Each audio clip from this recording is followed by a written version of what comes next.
গরু পালন না রে ভাই কি মাসে ডাহাতি করে ভাই সত্যি বল হ্যাঁ ডাহাতি করে পাইছি আমি। ডাহাতি করে বলতে কি যে তুমি দামরা গরু পালো আমরা গাই গরু আগে গাই গরু না হলে তুমি দামরাবো কোন থেকে? এই ভাইয়ের নাম মালিক, খুবই সহজ সরল একজন মানুষ। আসছে আমার ভুট্টার আগাল কাটে নিতে, তাই আমি একটু কি করলাম, আর জিজ্ঞেস করছি তুমি নিজে ভুট্টা চাষ করো নাকি? করার জমি আদি করি ভাই, এদিকে আদি জমি কিনে হাল পোষে না ভাই। মালিক ভাইয়ের নিজস্ব কোনো জমি নেই, তারই খালাতো ভাই কি কয় শুনেন। এক সময় আমার আত্মার এক আত্মা ছিল, কিন্তু আমার আত্মার বাইরে চলে গেছে এখন।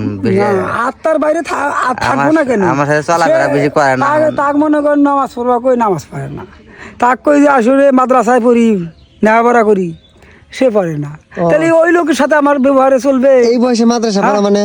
মুখ তো খুলছি আমরা। আমার গ্রামের এই সহজ সরল মানুষগুলোর জন্যই গ্রামটা হয়তো এত সুন্দর। আমি ভুট্টার আগাল কাইটা নিয়ে এসে দামড়াগুলো খাইতে দিয়ে চলে আসলাম আমি আবারও ভুট্টার জমি। এটা অবশ্য সেই জমি না, এটা বাড়ির পাশে পড়ে থাকা পরিত্যক্ত একটা পাগার ছিল। আমরা প্রত্যেক বছর এই জমিটা ফাঁকাই রাখি, চাষ করি না, কিন্তু এইবার চাষ করছি মাশাল্লাহ ভুট্টা হয়েছে। এর থেকেও ভালো হওয়া সম্ভব ছিল, অতিরিক্ত ঘন বৃষ্টির কারণে ভুট্টা একটু কম হয়েছে। কেবল আজকে শুরু করলাম আমরা ভুট্টা তোলা। বৃষ্টির যে ভাব সাপ কপালে যে কি আছে আল্লাহই জানে। কোনো প্রকার সিগন্যাল ম্যাক ডাকাটাকি কোনো কিছুই না কইরা হুট হাট বৃষ্টি এসে ফসল পাকার পরে ঘন ঘন বৃষ্টি কৃষকের জন্য যে কতটা কষ্টের, যারা কৃষিকাজ করে তারাই জানে। আজকের মতো ভুট্টা তোলা শেষ করে আমার দামড়া গরুগুলা ভুট্টার জমি বাইরে দিতেছি। কাঁচা ঘাস খাওয়ার খুব চাহিদা, তাছাড়া আলাদা ধরনের একটা খাওয়ার রুচি হয়েছে, খুব খায়, যা দেই তাই খায়। আমার এই গরুগুলা 2-4 দিনের মধ্যে বিক্রি করে ফেলাম ইনশাআল্লাহ। সবাই ভালো থাকবেন, সুস্থ থাকবেন, দেখা হবে পরবর্তী কোনো ভিডিওতে। আল্লাহ হাফেজ।